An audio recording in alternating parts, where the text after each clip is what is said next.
வணக்கம். இன்னைக்கு இந்த பதிவுல நம்ம பார்க்க போறது நாளைய தினம் பாத்தீங்கன்னா ஆனி மாதத்துல வரக்கூடிய தேய்பிறை பஞ்சமி. இந்த பஞ்சமியில நமக்கு இருக்கக்கூடிய பிரச்சனைகள் தீரத்துக்கு வாராகியம்மனை வழிபாடு செய்யக்கூடிய ஒரு முறை பத்தி தான் பார்க்க போறோம். இப்போ வாங்க நம்ம வீடியோக்குள்ளார போலாம். அதுக்கு முன்னாடி நீங்க நம்ம சேனல் இன்னும் சப்ஸ்கிரைப் பண்ணாம பார்த்துட்டு இருக்கீங்கன்னா சப்ஸ்கிரைப் பண்ணிட்டு பார்க்கறதுக்கு கொஞ்சம் கன்சிடர் பண்ணுங்க. இப்போ வாங்க நம்ம வீடியோக்குள்ளார போலாம். வாராகியம்மனை பாத்தீங்கன்னா நம்ம எல்லாருக்குமே அவங்க சப்தகன்னிகள்ல ஒருத்தவங்க அப்படின்னு மட்டும்தான் தெரியும். ஆனா வாராகியம்மன் புவனேஸ்வரி அம்மனுடைய படை தளபதியாகவும் இருந்தாங்க.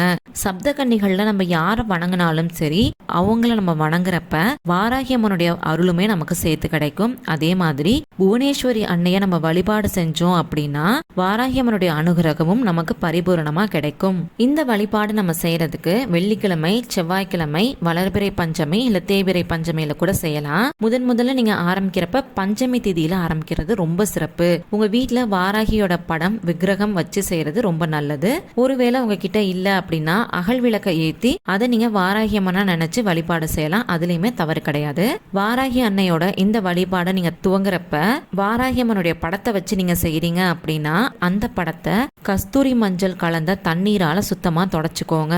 அதுக்கப்புறம் ஒரு மனைய வச்சு அதுக்கு மேல ஒரு பட்டு துணியை விரிச்சு அதுக்கு மேல வாராகியம்மனுடைய விக்கிரகமோ இல்ல சிலையோ இல்ல வாராகியம்மனுடைய படமோ அதுக்கு மேல நீங்க வச்சுக்கோங்க. ஒருவேளை நீங்க விளக்க மட்டும்தான் வைக்கிறீங்க அப்படிங்கிற பட்சத்துல ஒரு சின்ன தட்டுல நீங்க வச்சுக்கலாம். வாராகியம்மனுக்கு பாத்தீங்கன்னா பஞ்சமுக தீபம் ஏத்துறது ரொம்ப ரொம்ப நல்லது.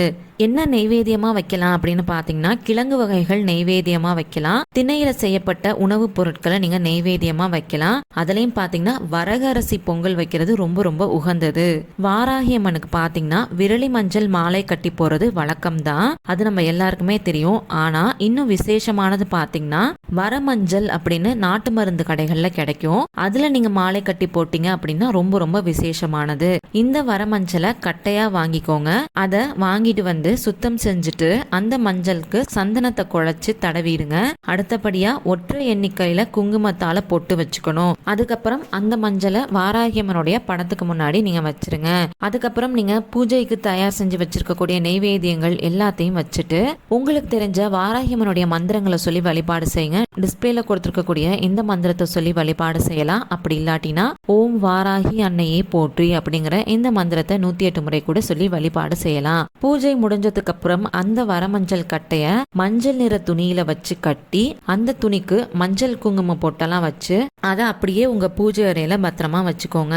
ஒரு முறை நீங்க இந்த பூஜையை செஞ்சுட்டு அந்த கட்டைய உங்க பூஜை அறையில நீங்க வைக்கிறப்பயே உங்க வீட்டுல தெய்வீக ஆற்றல் நிரந்தரமா இருக்கும். உங்களுடைய வேண்டுதல்கள் எதுவா இருந்தாலுமே கண்டிப்பா அது நிறைவேறும்.